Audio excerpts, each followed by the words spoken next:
Yamomoto Nutrition, proud sponsor of RXMuscle. Visit YamomotoNutrition.com.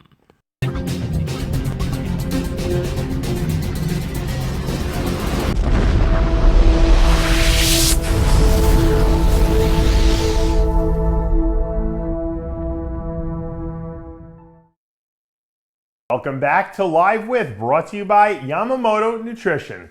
I'm Dave Palumbo, and today's guest is one of the most underappreciated, overlooked bodybuilders of the 2017 contest season. The guy I'm talking about is Sas Heirati. Welcome. Hi, Dave. Thank you for having me on. Thanks for coming here. We saw you in New York. You finished a very controversial 6th place there. A lot of people thought you should have been in that top 3 group. Your conditioning was tremendous. You brought a much improved physique from the year before. Did you consider that a disappointment?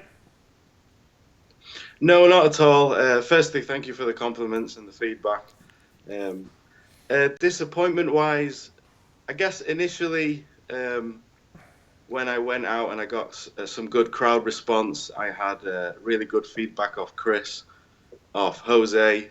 So I went in kind of confident that I was going to be up there, knowing who was in the show, but I didn't go in expecting anything really crazy. So when I didn't get called into the top 5, I wasn't completely disappointed because I'd already seen some pictures. I'd had some feedback off the crowd. Few people from the crowd took me to the side, showed me some pictures, and I was already proud of what look I brought to the stage. My aim was to get bigger across the chest and the delts compared to my Chicago pro debut. I was heavier on stage, my condition was really good, and we actually nailed the fullness and the dryness balance really well. So I couldn't be disappointed because it was my best look to date. But obviously, if I got a few places higher, I would have been happier. But it was New York Pro, my first New York Pro, so I can't complain. Every once in a while, we see a guy get overlooked, in a lineup, and certainly I would have to agree with the fact that you probably were overlooked in New York because you really brought a really fantastic physique. I know Chris Aceto did your diet, and he really fine-tuned you pretty well. Now, after New York, obviously, because you had a little bit of a bad taste in your mouth, you decided to go out to California and compete. Yep. Talk to me about that show. Cali was different because I'd never gone into a show as a favorite. Mm-hmm. So knowing that I was going into the week with eyes on me, I thought it might scare me a little bit, but it actually lifted me up. But also it was a new experience because I've never done 2 shows back to back, especially in another country with flying. I actually didn't have a kitchen in LA for 6 days. Yeah. I didn't have a fridge, so we had to improvise quite a lot. So it was a little bit tricky, but I was super confident going into the show. I knew Akeem Williams was doing the show, who was someone who beat me at New York. But I also knew that in Cali they liked condition, apparently I got told. So I knew that I needed to come in like New York or even tighter, and me and Chris spoke. And he said, I can definitely come in tighter, which I think I did. But at the same time, with the travel and the food situation, I think I came in slightly flat. The prejudging, I was so dry that my skin was actually soaking in the oil, which I think hurt me on stage. The light wasn't shining off me quite enough. But as a show, as my look, it was still one of my best looks. Probably not as full as New York. Right. I was definitely as tight, and I'm not blowing my own trumpet, but I think I was the most complete guy on that stage. So 2nd place at my 3rd pro show I was happy with that. So it was a good experience, and they treated us really well in California as well. What was the feedback did you talk to the judges at all and say, hey, why didn't I win? Well, I don't know if I'm cheeky enough to ask that in that kind of way, but I briefly spoke to Jim Mannion when he shook my hand on stage, and I kind of said, what did you think? And he said, you're improved from last week. But because of all the craziness going on with Gerald winning, I didn't get to speak to Jim properly. I actually spoke to Sean Ray, I know he's not a judge. He said, "You looked incredible." I said, "Well, what's your feedback?" And he actually said that he had me as an overall winner. So that was a good feedback. I didn't get to speak to any judges because I had to rush off. But I waited till I got the video and the pictures, and I was definitely, I do think I had one of the best looks on stage that day.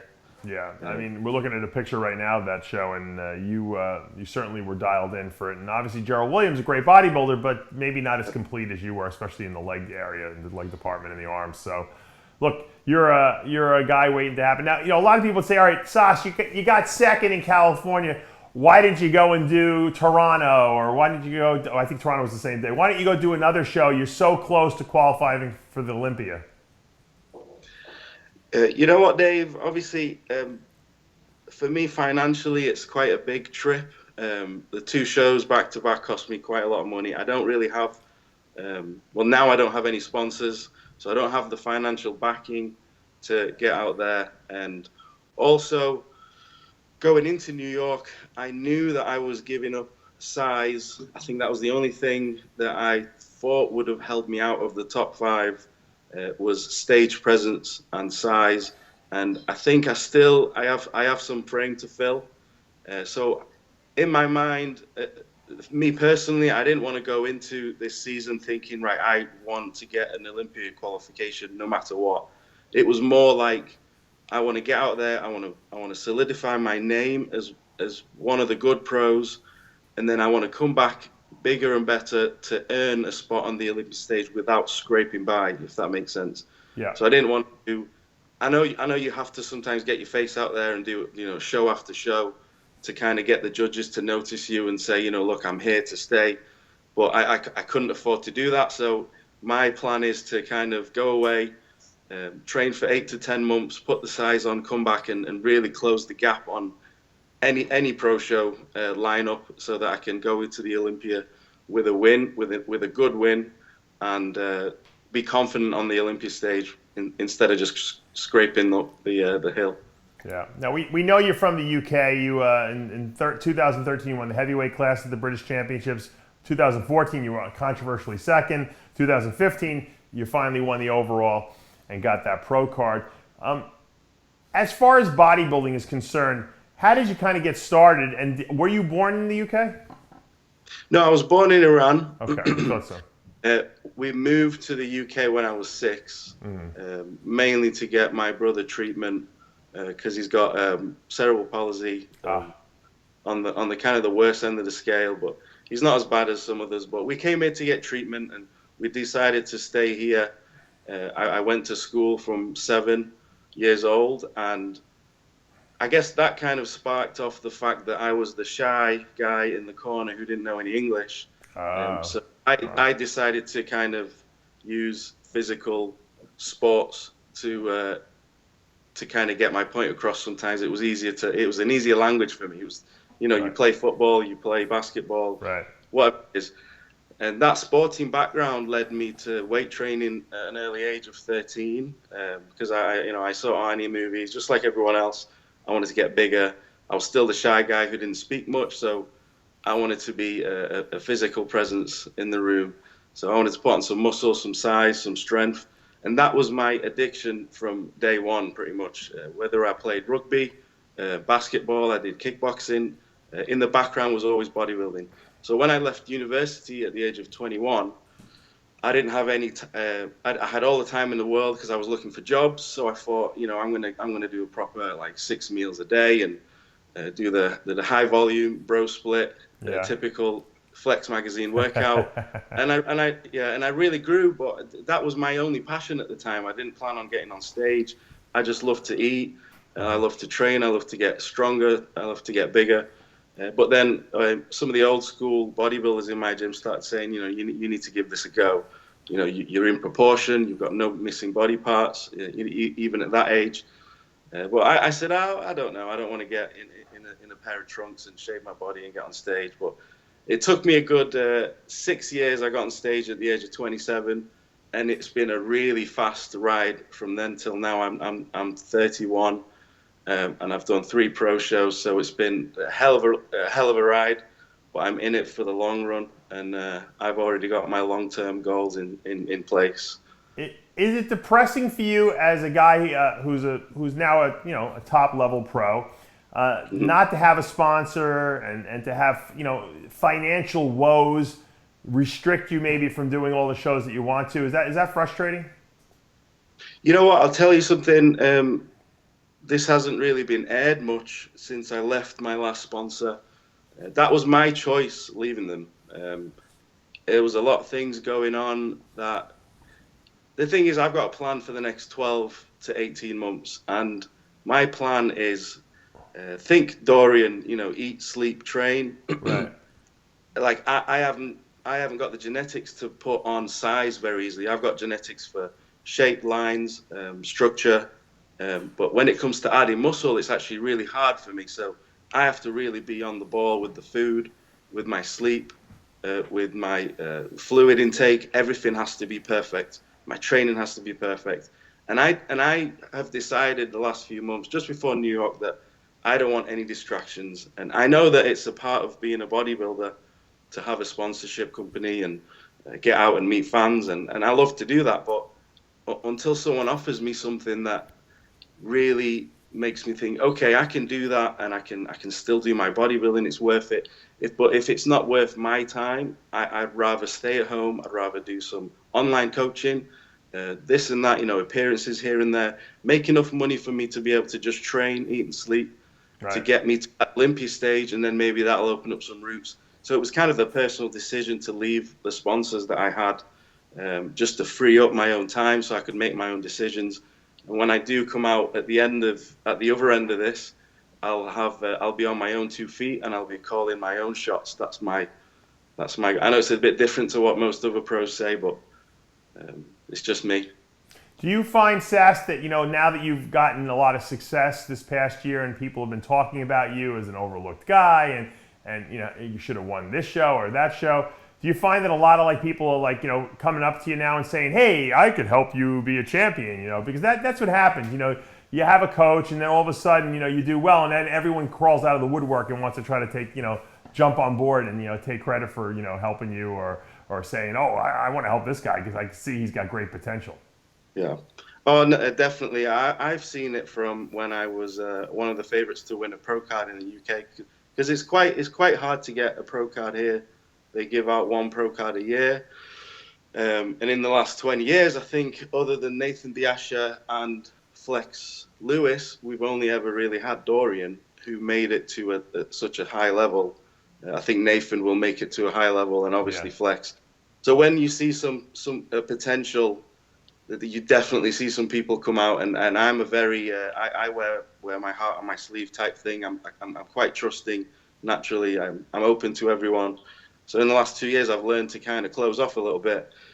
But yeah, when they see, I think it was since me and Nathan went head to head in the 2014, everything a lot of people opened up to me from then. And then obviously when I did quite well in Chicago, but ever since New York, I think coming sixth actually did my profile better than if I was to come second or third, to be honest. Probably. There was a big talk about me on the boards, and people were doing videos, and I think it took my profile higher than if I actually got a higher placing. But that's the other reason why I've shut out some people right now, is to really be tunnel vision. I think you can relate, Dave, because I know that you train like that, and you didn't let anyone get in you had one goal and nothing else was in your path, and that's how you got so big. And that's why you're one of the first 300-pound bodybuilders who had shredded glutes. And that's what I want to do for the next 12 to 18 months. And once I get there, and then I'll be able to go out more and travel. And but for now, I've learned to I was saying this to Chris Aceto a couple of nights ago, that there's literally probably 3 or 4 people I speak to regularly from day to day, and he's one of them. And then he takes me back saying, "You've got a life of luxury." Well, I always tell people, you don't realize it when you're in the midst of it because you're training and you're so focused on bodybuilding. But this is you'll probably have a couple of year run where you have no real responsibility.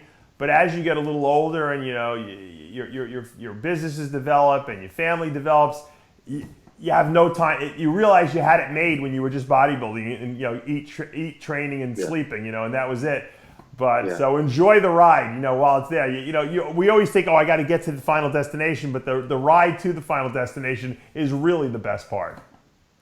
Oh, definitely, I agree, and that's why we've even bought a house which is in the countryside. It's just me, my dog, and my girlfriend, and I'm making the most of this before I get out there even and make more of a name for myself, and then I'll be ready to promote myself as a business.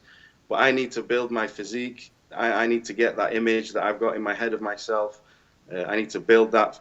I need to build that physique first to be able to show the world and be confident with it. So.